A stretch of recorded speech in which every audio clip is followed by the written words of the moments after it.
back. Time has expired. Senator Hawley. Thank you very much, Mr. Chairman. Secretary Noem, good to see you. Welcome. Congratulations on securing the border in a record amount of time. The last administration came and sat where you're sitting for 4 years and told us it couldn't be done. It couldn't be done. The border was just an intractable problem. It would take years to do it. You did it in the space of really 30 days, and now the United States southern border is secure. So thank you for your tremendous work on that. I want to begin, however, with the situation in St. Louis, which I'm sure you're aware of. On Friday afternoon and evening, major storms ripped through the St. Louis area, as well as southeast Missouri. I'm going to put a picture up over my shoulder here. An F3 tornado cut right through North St. Louis. This is what you're seeing here is pretty typical, I'm sad to say, of the damage. We lost 5 people in St. Louis. We lost another 2 in Scott County, which is down in southeast Missouri, there to the south, a couple of hours south of the city. I spent much of the day yesterday just walking these neighborhoods and talking to residents, and this that you're seeing over my shoulder is what these neighborhoods all look like. These are areas that families have lived here. In some cases, I talked to one individual, one gentleman, and he said that his family had been there since his great-grandmother came to that neighborhood in 1919. So it's that kind of a community, and they are totally devastated. Yesterday afternoon, my governor requested an emergency disaster declaration to expedite FEMA funds to help the state just clean up. I mean, just clean up the kind of rubble now that you're seeing behind me.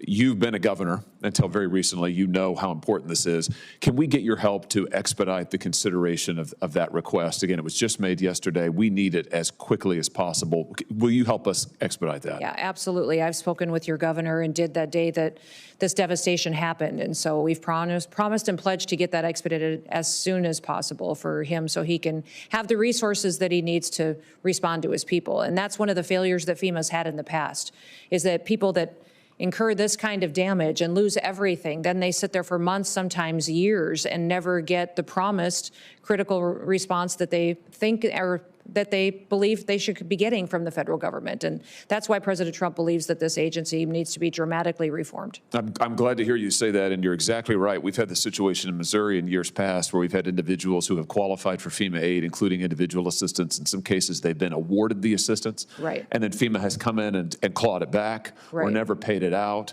or never sent teams to help. So to have your commitment to expedite this is tremendous. That will be welcome news to the residents of St. Louis. We also have, the state has pending 3 requests for major disaster declarations from earlier storms. We've lost over a dozen people. Actually, if you count the folks we lost just on Friday, we've lost almost 20 people now in major storms just in the last 2 months in Missouri. It's been a terrible spring for us.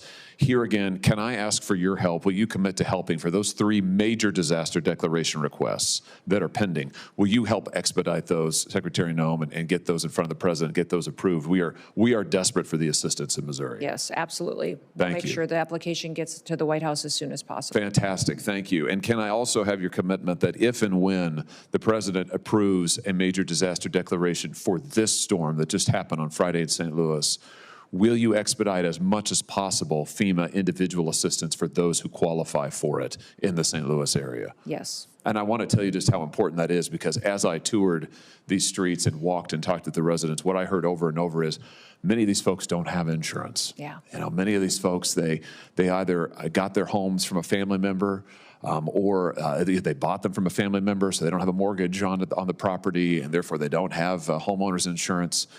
So, as you know, having been a governor, in many instances, FEMA assistance is going to be the only assistance that they're going to get.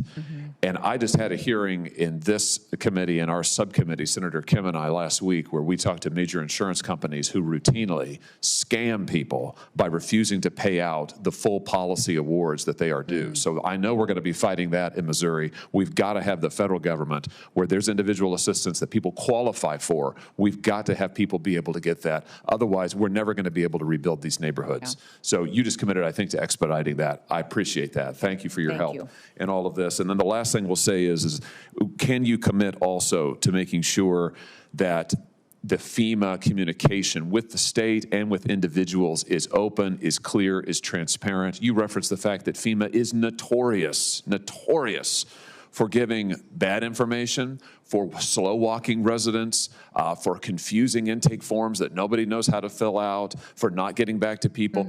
Can you commit to, as we deal with this disaster in St. Louis and others around the state, that under your leadership, FEMA is going to act with expedition, they are going to be clear in their communications, and they're going to follow up and give people the awards that they need if they qualify for it? Yeah, that's been the biggest challenge of FEMA in the past, is just the delayed response. People are counting on the assistance and it never comes through. And the paperwork is too complicated for an individual many times to complete on their own. They need help and assistance. So that's part of the reforms that the FEMA Review Council will be undertaking. And we've got people that are frontline responders across the country that are serving on that council. And we'll take your insight as well. But we'll continue to expedite what we can with the framework we have in front of us, but do better diligence than the last administration on how we take care of people. Fantastic. Everything you said today is going to be very, very welcome news in St. Louis and the rest of Missouri this morning. Thank you for being here. Thank you for your service. Thank you, Mr. Chairman. Thank you. Senator Fetterman.